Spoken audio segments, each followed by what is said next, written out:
Good evening friends. நம்ம தொடர்ச்சியாக வீடியோவில் என்ன பார்த்துருக்கோன்னா எல்டர் கேர் பற்றி பார்த்துட்ருக்கோம். மெஜாரிட்டி ஆஃப் பாப்புலேஷன் பார்த்திங்கன்னா இன்றைக்கி லெவலில் வந்துட்டு more of adult and elderly அப்படிங்கிறது தான் வந்துட்டு பாப்புலேஷன் அதிகமாக இருக்குது.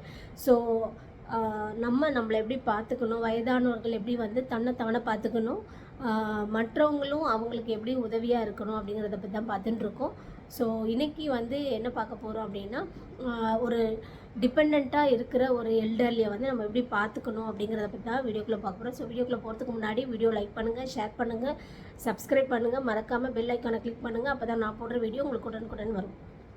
ஓகே, இப்போ நான் என்ன சொன்னேன்னா, எல்டர்லி முதியோர்கள் வந்து ஒருத்தவங்களை சார்ந்து இருக்கிறாங்க அப்படின்னு சொல்லிட்டு ரொம்ப ஈஸியான விஷயம் இல்லைங்க.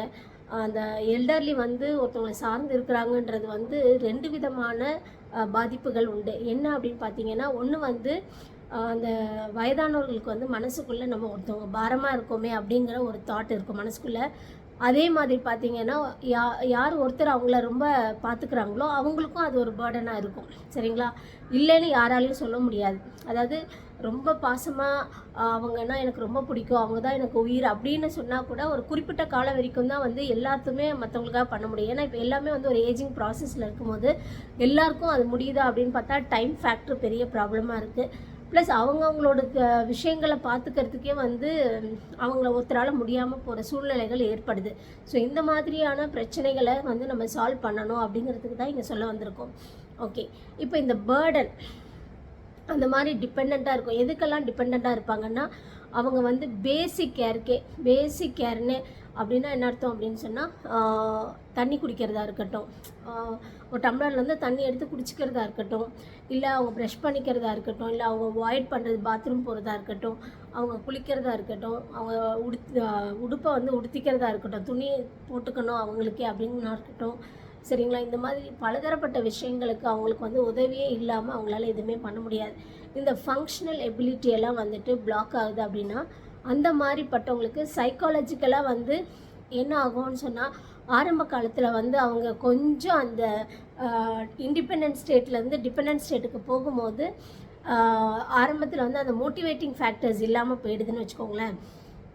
இப்போ சே ஃபார் எக்ஸாம்பிள், அவங்கள பார்த்துக்குறவங்க கூட இருந்து பார்த்துக்குறவங்க வந்து ஐயோ என்ன முடியலையோ அப்படின்னு சொல்லி அவங்கள தனியாக விட்டு அவங்கள எதுவுமே அவங்களுடைய வேலைகளை பண்ண விடாமல் பண்ணும்போது அது ரொம்ப சீக்கிரத்தில் வந்து அவங்களுக்கு வந்து எல்லா செயல்களிலிருந்தும் அவங்கள வந்து தனிமைப்படுத்தப்படுது.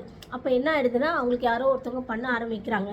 ஸோ பண்ண ஆரம்பிக்கும் போது என்ன ஆகிடும் அப்படின்னு சொன்னால், அவங்களுக்கு வந்து அது ஒரு கம்ஃபர்ட் ஜோனில் இருக்கும். ஒரு பாதுகாப்பாக ஒரு பயத்தோட கூடிய வாழ்க்கை தான் அவங்க வாழ்ந்துட்டு இருப்பாங்க.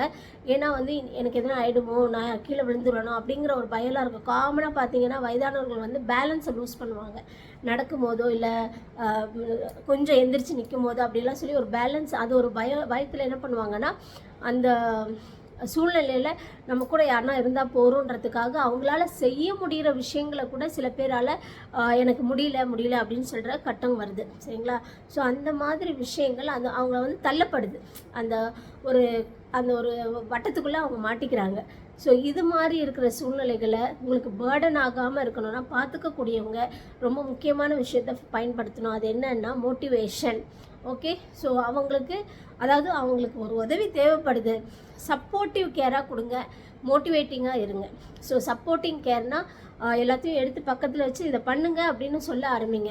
அவங்களுக்கு கொஞ்சம் கொஞ்சமாக அந்த ஆக்டிவிட்டி இல்லைன்னா என்ன ஆகிடும் அப்படின்னா, அது மசில்ஸாக இருக்கட்டும் இல்லை போன்ஸாக இருக்கட்டும், என்ன ஆகிடும்னா ஒரு கண்ட்ராக்சர்ஸ் ஃபார்ம் ஆகிடும், டோன்ஸ் எல்லாம் போயிடும். அதாவது அந்த எலாஸ்டிசிட்டி, அந்த ஸ்கின்னில் இருக்கிற அந்த எலாஸ்டிசிட்டி எல்லாம் போயிடும். ஸோ இது அந்த ஒரு பயன்படுத்தாமல் இருந்தோம் வச்சுக்கோங்களேன் உறுப்புகள், நமக்கு வந்து அந்த செயல்பாடுகளில் வந்து இப்போது கை கால்லாம் வந்துட்டு யூஸ் பண்ணாமல் எக்ஸசைஸ் பண்ணாமலேயோ இல்லை மூமெண்ட்டில் இல்லாமலேயோ இருந்தாக்கா அப்படியே வந்து ஒரு ஸ்டிஃப்னஸ் ஆகிடும். அதை தான் நம்ம சொல்கிறேன், அந்த கண்ட்ராக்ஷன்ஸ்ன்னு சொல்லுவாங்க. சரிங்களா? ஸோ இந்த மாதிரியெல்லாம் வரத்துக்கு வாய்ப்பு இருக்குது.